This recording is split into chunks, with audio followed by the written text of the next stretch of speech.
নমস্কার। আজ একটি অন্য রকম বিষয় নিয়ে আলোচনা করব।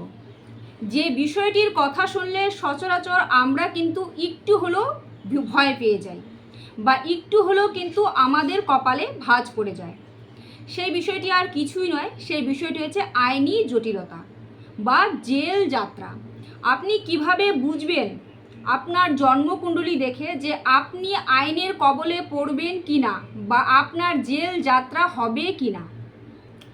যদি আপনার জন্মকুণ্ডলীতে লগ্নপতি গ্রহ যদি কোনোভাবে মঙ্গলের সাথে কানেকশন করে, সেটা নক্ষত্রগত হতে পারে, ভাবগত হতে পারে।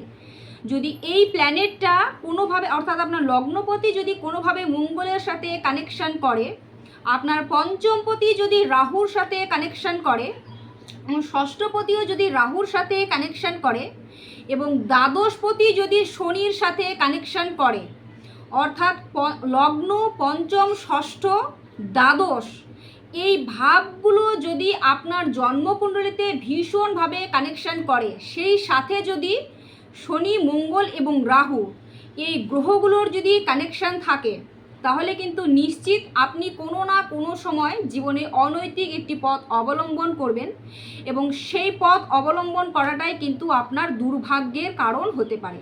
তাহলে কিন্তু আপনাকে জেলের মুখ দেখতেই হবে। মনে রাখবেন, মঙ্গল কিন্তু আইনের কারক গ্রহ, আর রাহু হচ্ছে আমাদের দুর্নীতির কারক গ্রহ, আর ন্যায়ের কারক গ্রহ হচ্ছে শনি। তাই আপনার জন্মকুণ্ডলীতে যদি এরকম কোনো কানেকশন থেকে থাকে, তাহলে কিন্তু আপনার অবশ্যই একজন অভিজ্ঞ জ্যোতিষীর পরামর্শ নিয়ে নিজের ভুলগুলোকে আগে থেকে শুধরে নেওয়া। ভিডিওটি ভালো লাগলে অবশ্যই একটি লাইক করে দেবেন। সকলে খুব ভালো থাকুন, সুস্থ থাকুন। জয় শ্রীকৃষ্ণ।